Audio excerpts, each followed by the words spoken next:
So what's up guys? Ngayong araw na to ay papakita ko sa inyo kung ano yung mga bago naming produkto dito sa tindahan ni na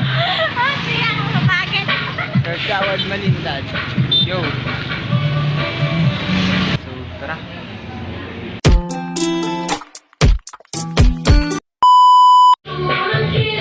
So ito na nga pala yung mga bago namin guys. Meron tayong siomay na bagong niluto, tsaka murang-mura na talaga to guys. Tsaka meron na din tayong quick. Meron din tayong isaw. Yun, murang-mura na lang to guys. So, ano pang hinihintay nyo? Bili na tayo.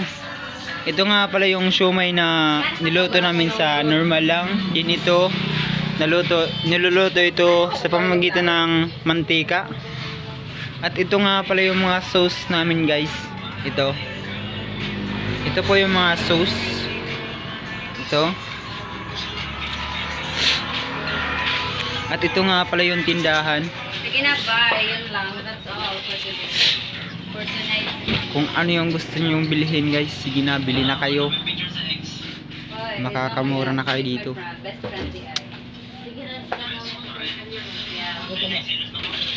Sali na natin tong bumili. At syempre, meron din tayo mga drinks. Ito, meron tayong Red Horse. Ganon. At syempre, medyo marami-rami pa rin yung stock namin sa Red Horse tsaka San Miguel. So, sa mga gusto uminom dyan, bili na kayo dito. Malapit lang. Sa Malintad store lang.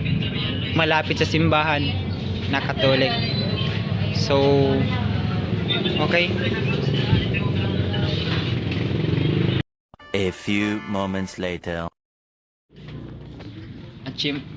At syempre, dito muna tayo sa loob. Ito nga pala yung all around ng bahay. Ito.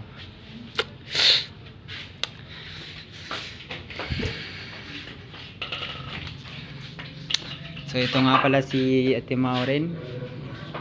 Nagluluto. Paang.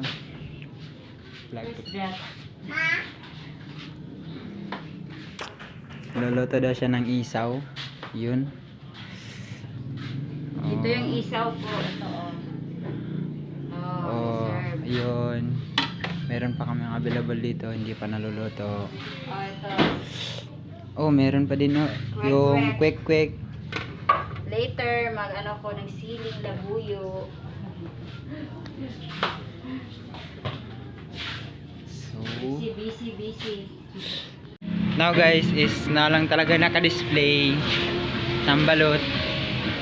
16 days lang available today. Then meron din tayong 18, pero mahirap lang talaga hanapin yung 18 days.